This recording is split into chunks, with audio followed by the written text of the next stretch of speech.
भाई सबको पता है करंट अफेयर के प्रश्न पूछे जाएंगे, लेकिन किस प्रकार से पूछे जाएंगे ये भी तो पता होना चाहिए ना। उसके लिए क्या करना है, वीडियो देखिएगा, बस समझ जाओगे आप। कोई फायदा नहीं है यदि आप 2 से 3 घंटे की मेहनत को 2 मिनट या 2 सेकंड में ही स्किप करके यहाँ से चले जाओ। क्योंकि दोस्तों यदि आप सीरियस हैं 21 मई के एग्जाम को लेकर, ये वीडियो आपके लिए बहुत ही ज्यादा इंपॉर्टेंट है। क्योंकि यहाँ पे हमने टॉप 50 ऐसे एमसीक्यूज लिए हैं जो आपके यूपी ट्रिपल एस आयोग जिस प्रकार के प्रश्न पूछ रहा है नवीनतम पैटर्न में, उसको ध्यान में रखते हुए टॉप 50 प्रश्न हमने इसमें लिए हैं। तो इसलिए यदि आप सीरियस हैं तो लास्ट तक वीडियो को जरूर देखें। एक एक प्रश्न आपको बहुत ही शानदार नजर आएगा। देखिए जैसे कि पहला प्रश्न देखिएगा यहाँ पे क्या है। देखिए हम यहाँ पे ज्यादा इधर उधर की बात नहीं करेंगे, समय कम है और हमें कम समय में टॉप 50 एमसीक्यूज भी कवर करने हैं, तो हम सीधे अब प्रश्न और उत्तर पर सीधे बात करेंगे। देखिए पहला प्रश्न, दिल्ली के नए उपराज्यपाल के संदर्भ में निम्नलिखित में से कथनों पर विचार कीजिए। देखिए इस तरीके से आपको कथन देगा, ठीक है, प्रश्न घुमा के पूछेगा आपसे। पहला, मार्च 2026 में तरनजीत सिंह संधू दिल्ली के नए उपराज्यपाल के रूप में पदभार संभाला। उन्होंने इस पद पर विनय कुमार सक्सेना का स्थान लिया। तो दोनों ही कथन ये क्या है, सही है, इसलिए राइट आंसर हो जाएगा ऑप्शन सी।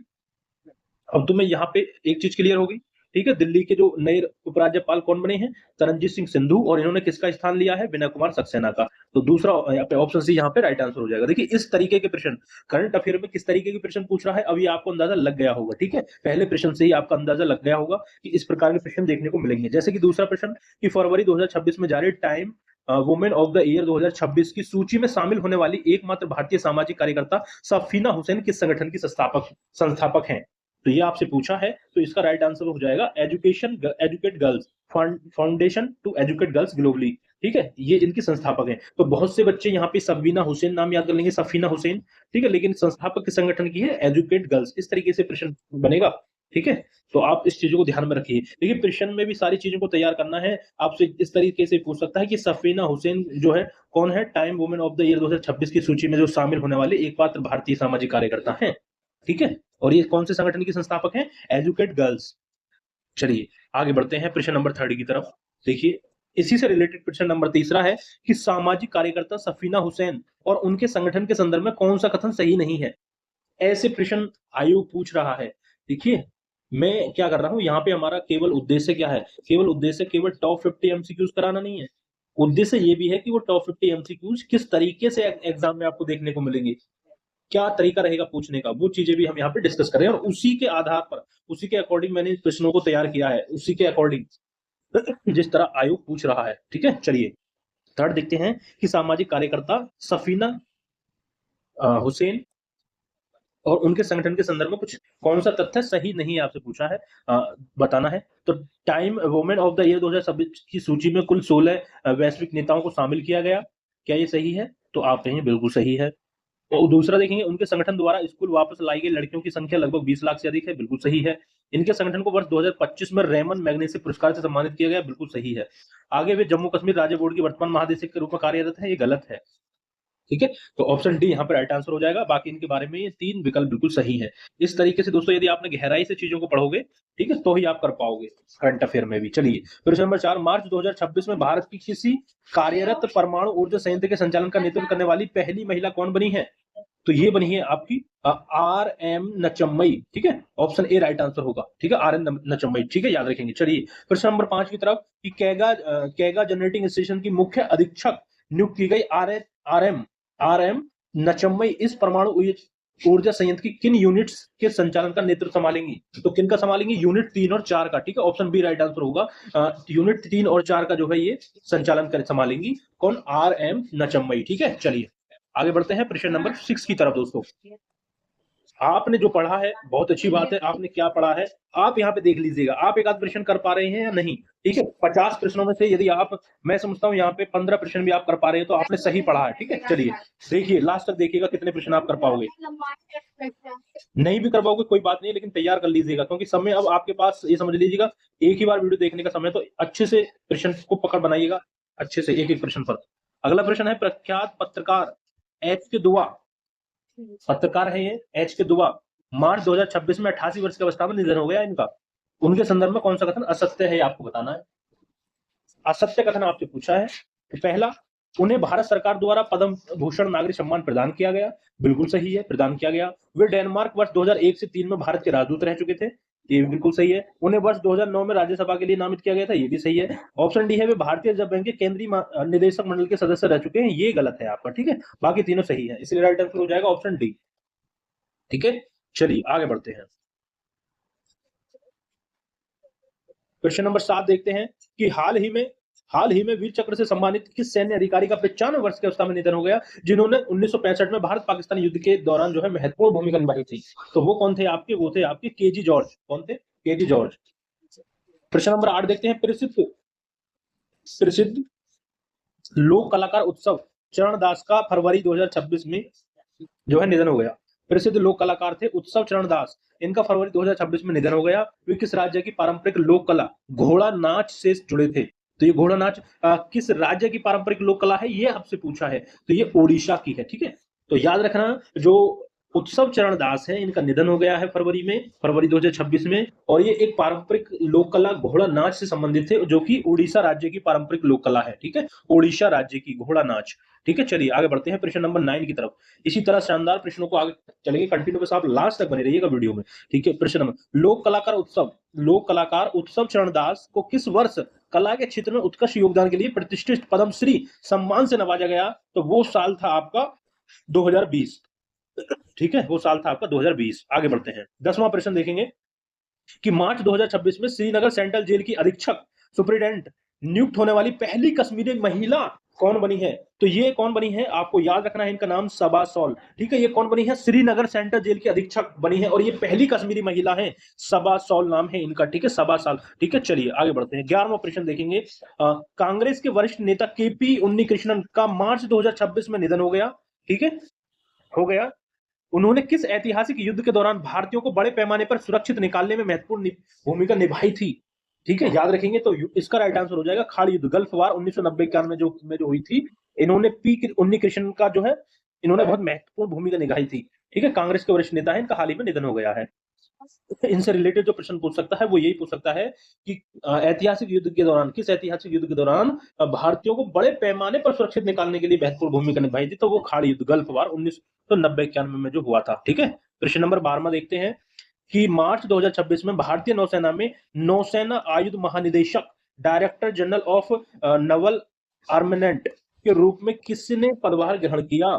तो ये कौन है आपके? श्री बीपी सिंह है। कौन है? श्री बीपी सिंह, ठीक है। चलिए याद रखेंगे, आगे बढ़ते हैं। प्रश्न नंबर 13, हाल ही में प्रसिद्ध जापानी परिधान ब्रांड यूनिक्लो ने भारत में अपना नया आधिकारिक ब्रांड एम्बेसडर किसे नियुक्त किया है? तो यह है जसप्रीत बुमराह। कौन है? जसप्रीत बुमराह को जो है नियुक्त किया गया है। आगे बढ़ते हैं, 14वां प्रश्न देखेंगे कि City Union Bank CUB, short form क्या है? सीयूबी, सिटी यूनियन बैंक ने मार्च 2026 में किसे अपना प्राथमिक राष्ट्रीय ब्रांड एम्बेसडर नियुक्त किया गया है? उसका राइट आंसर हो जाएगा रविंद्र जडेजा को नियुक्त किया गया है। किसको? रविंद्र जडेजा, ठीक है। चलिए आगे बढ़ते हैं बहुत ही शानदार प्रश्नों के साथ। वीडियो को लास्ट तक बने रहें दोस्तों। वीडियो अच्छी लग रही है तो वीडियो को लाइक करना ना भूलें। चैनल पर नए हैं तो चैनल को दोस्तों सब्सक्राइब जरूर कर लें, बेल आइकन को भी प्रेस कर लें, और दोस्तों ज्यादा से ज्यादा लोगों तक वीडियो को पहुंचाएं, जिससे हमें ज्यादा से ज्यादा मोटिवेशन मिले और आपको ऐसी बेहतरीन कंटेंट के साथ चीजें प्रोवाइड कर सकें, ठीक है। आप मैच कर लीजिएगा दोस्तों, इस कंटेंट को आप एक बार मैच करिएगा, एक बार आप जो वीडियो को देखिए तो सही, पहले फिर देखना, इसको मैच करना, जो बड़े बड़े यूट्यूबर्स हैं उनके कंटेंट से मैच करना। बहुत ही शानदार यहाँ पे मैं कंटेंट आपके लिए प्रोवाइड किया है, आप देखोगे, खुद ही देखना आप। बस आपको वीडियो क्या करना है, लास्ट तक देखिएगा। टॉप 50 देखिए क्या होगा, टॉप 50 प्रश्न भी आपके कंप्लीट हो जाएंगे, और आपको ये चीजें पता चल जाएगी कि आयोग किस प्रकार के प्रश्न पूछ रहा है, ठीक है। देखिए फोकस दिमाग में थोड़ा सा ये भी तो होना चाहिए कि किस प्रकार के प्रश्न पूछ रहा है। भाई सबको पता है करंट अफेयर के प्रश्न पूछे जाएंगे, लेकिन किस प्रकार से पूछे जाएंगे ये भी तो पता होना चाहिए ना। उसके लिए क्या करना है, वीडियो देखिएगा, बस समझ जाओगे आप। प्रश्न नंबर 15, भारतीय प्रतिभूति और विनिमय बोर्ड सेबी के पूर्णकालिक सदस्य होल टाइम मेंबर के रूप में मार्च 2026 में 3 वर्ष हेतु किसे नियुक्त किया गया है? तो ये किया गया है आपके वेंकट रमन मूर्ति को। किसको? वेंकट रमन मूर्ति को नियुक्त किया गया है। चलिए आगे, ऐसे लंबे लंबे प्रश्न देखने को मिलेंगे आपको। प्रश्न नंबर 16, प्रख्यात इतिहासकार और भारतविद प्रोफेसर हरमन कुलके का मार्च 2026 में निधन हो गया। वे किस देश से संबंधित थे? तो वे थे, तथा मुख्य रूप से भारत के किस राज्य के इतिहास पर उनका शोध कार्य प्रसिद्ध था? ठीक है, तो ये थे आपके जर्मनी, ओडिशा, ठीक है। जर्मनी से तो ये संबंधित थे, प्रोफेसर हरमन कुलके, ठीक है। और इनका संबंध ओडिशा राज्य के इतिहास के जो से था, मतलब ओडिशा राज्य के इतिहास पर उनका शोध कार्य प्रसिद्ध था। ठीक है, याद रखेंगे। चलिए आगे बढ़ते हैं। प्रश्न नंबर 17, 1 अप्रैल 2026 को भारतीय थल सेना के नए उप सेना प्रमुख vice chief of army staff का पदभार किसने संभाला है? तो ये संभाला है लेफ्टिनेंट जनरल धीरज सेठ ने। किसने? लेफ्टिनेंट जनरल धीरज सेठ। दिमाग में बैठा लीजिएगा इस नाम को। चलिए आगे बढ़ते हैं। प्रश्न नंबर 18 कि यूनिवर्सिटीज ऑफ शिकागो का प्रतिष्ठित alumni award of professional achievement जीतने वाले पहले भारतीय अर्थशास्त्री कौन बने हैं, जो वर्ष 2018-21 के दौरान भारत के मुख्य आर्थिक सलाहकार भी रह चुके हैं? तो उनका नाम क्या है आपका? कृष्णमूर्ति वी सुब्रमण्यम। ठीक है, कृष्णमूर्ति वी सुब्रमण्यम, याद रखेंगे ऐसे नामों को। ठीक है, 19वां प्रश्न देखेंगे कि एस्मंडम B Martin Royal Geographical Society पुरस्कार 2026 जीतने वाली पहली एशियाई महिला कौन बनी है? जब पहली पूछ लेना तो मोस्ट इंपोर्टेंट हो जाता है प्रश्न। डॉक्टर कीर्ति के कारण। ठीक है, डॉक्टर कीर्ति के कारण। ठीक है, चलिए आगे बढ़ते हैं प्रश्न नंबर 20 की तरफ। एस्मंड बी मार्टिन पुरस्कार जीतने वाली डॉक्टर कीर्ति के कारण वर्तमान में किस संस्थान में मुख्य कार्यकारी अधिकारी सीईओ के तौर पर कार्यरत हैं? तो ये हैं आपके वन्य जीव अध्ययन केंद्र सीडब्ल्यूएस बेंगलुरु में। ठीक है, वन्य जीव अध्ययन केंद्र सीडब्ल्यूएस बेंगलुरु। आगे बढ़ते हैं प्रश्न नंबर 21 कि मार्च 2026 में किस प्रसिद्ध अभिनेता को एनटीआर राष्ट्रीय फिल्म पुरस्कार, एनटीआर नेशनल फिल्म अवार्ड से सम्मानित किया गया, जो तेलंगाना सरकार द्वारा प्रदान किया गया है? तो वो है चिरंजीवी, ऑप्शन बी। ठीक है, कौन है? चिरंजीवी। आगे बढ़ते हैं। संगीत अकादमी चेन्नई द्वारा संगीत कला निधि पुरस्कार 2026 के लिए किसे चुना गया है, जो प्रसिद्ध वीणा वादक है? तो वो आपके कौन है? वो है जयंती कुमारेश। कौन है? जयंती कुमारेश। ठीक है, आगे बढ़ते हैं। शानदार प्रश्न है, बस आप लास्ट तक बने रहिएगा वीडियो में, सीरियस कैंडिडेट है तो। ठीक है, अदरवाइज नहीं है तो स्किप कीजिए और भाग जाइएगा, कोई दिक्कत नहीं है। अगला प्रश्न 60वां 23वां 60 में ज्ञानपीठ पुरस्कार मार्च 2026 में घोषित से सम्मानित होने वाले तमिल भाषा के प्रसिद्ध साहित्यकार आर वैरमुथु के संदर्भ में कौन सा कथन सही है? देखिए सबसे पहले इस नाम को याद कर लीजिएगा, आर वैरमुथु। कौन है ये? भाषा के प्रसिद्ध साहित्यकार, तमिल भाषा के। कौन से के? तमिल भाषा के। ठीक है, और इनको 66वें ज्ञानपीठ पुरस्कार से सम्मानित किया गया है। 60वें, सॉरी 66 में, 60 में से। ठीक है, अब इनके बारे में कौन सा कथन सत्य सही है, ये आपसे पूछा है। ठीक है, ये आपसे पूछा है। तो वे ज्ञानपीठ पुरस्कार पाने वाले तमिल भाषा के तीसरे लेखक है, सही बात है। उन्होंने तमिल फिल्मों के लिए 7500 से अधिक गीत लिखे, सही बात है। उन्हें वर्ष 2014 में पद्म भूषण सम्मान से सम्मानित किया गया था। तीनों बात इनके बारे में सही है, तो राइट आंसर हो जाएगा ऑप्शन डी, ऊपरी सभी कथन सही है। ठीक है, आगे बढ़ते हैं। प्रश्न नंबर 24 कि मार्च 2026 में आयोजित इंडिया यूके अचीवर्स अवार्ड 2026 में किस भारतीय केंद्रीय राज्य मंत्री को सम्मानित किया गया, जिन्होंने लंदन स्कूल ऑफ इकोनॉमिक्स से उच्च शिक्षा प्राप्त की है? तो राइट आंसर आपका क्या हो जाएगा? जयंत चौधरी। ठीक है, चलिए आगे बढ़ते हैं। प्रश्न नंबर 25 गद्दार तेलंगाना फिल्म पुरस्कार, गद्दार अवार्ड में फिल्म द गर्लफ्रेंड के लिए सर्वश्रेष्ठ अभिनेत्री बेस्ट एक्टर का पुरस्कार किसे मिला? रश्मिका मंदाना। ठीक है, चलिए आगे बढ़ते हैं। 26वां प्रश्न 8 मार्च को मनाए गए अंतर्राष्ट्रीय महिला दिवस 2026 की आधिकारिक थीम क्या थी? ठीक है, क्या थी बताइएगा? तो राइट आंसर आपका अधिकार, न्याय, कार्रवाई सभी महिलाओं और लड़कियों के लिए, ये थीम थी। इस बार जो 2026 में जो है अंतर्राष्ट्रीय महिला दिवस मनाया गया ना, उसकी थीम थी अधिकार, न्याय, कार्रवाई। अधिकार, न्याय, कार्रवाई सभी महिलाओं और लड़कियों के लिए। आगे 3 मार्च को मनाए गए विश्व वन्यजीव दिवस 2026 की मुख्य थीम क्या थी? ये अभी आपको याद रखना है। तो इसकी थीम थी औषधीय और सुगंधित पौधे, स्वस्थ स्वास्थ्य, विरासत और आजीविका का संरक्षण। ठीक है, ऐसे प्रश्न आएंगे देखने को आपको एग्जाम में। ठीक है, चलिए कोई फालतू का प्रश्न नहीं लिया है हमने, सीधा वो प्रश्न लिए हैं जिसकी संभावना बहुत ज्यादा है। ठीक है, ऐसा नहीं है 500-600 प्रश्न तैयार कर लो आप दिमाग में और पता चलेगा वहां कोई सा बन ही नहीं रहा है। कम प्रश्न तैयार करो और अच्छे से करो। अगला प्रश्न है कि 28 फरवरी को मनाए गए राष्ट्रीय विज्ञान दिवस 2026 नेशनल साइंस डे का मुख्य विषय क्या था? मुख्य थीम क्या थी? तो क्या थी? विज्ञान में महिलाएं, विकसित भारत को गति देने वाली शक्ति।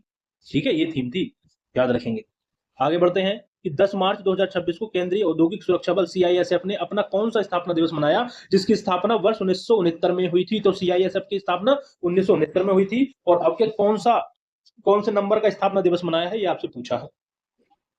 तो आप कहेंगे 57वां स्थापना दिवस मनाया गया है 10 मार्च 2026 को। ठीक है, चलिए आगे बढ़ते हैं प्रश्न नंबर 30 की तरफ कि मार्च 2026 में किस भारतीय ऐतिहासिक संस्था ने देश भर में अपना 176वां स्थापना दिवस मनाया?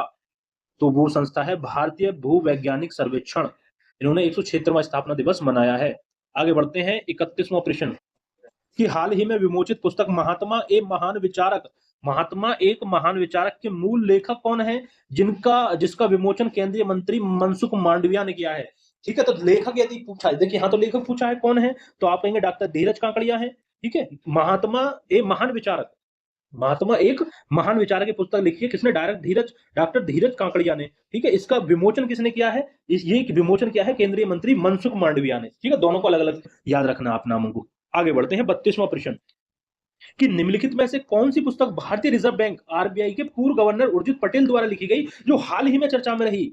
तो कौन सी पुस्तक थी वो आपको बताना है। उसका नाम था the great sections hack. The great sections hack. The great sections hack. ठीक है, ऑप्शन बी राइट आंसर हो जाएगा। आगे बढ़ते हैं 33वां प्रश्न कि हाल ही में हुए चुनावों को जीतकर भारतीय संसदीय इतिहास में पहली ओपनली क्वीर राज्यसभा सदस्य बनने का गौरव किस समुदाय के प्रतिनिधि को प्राप्त हुआ?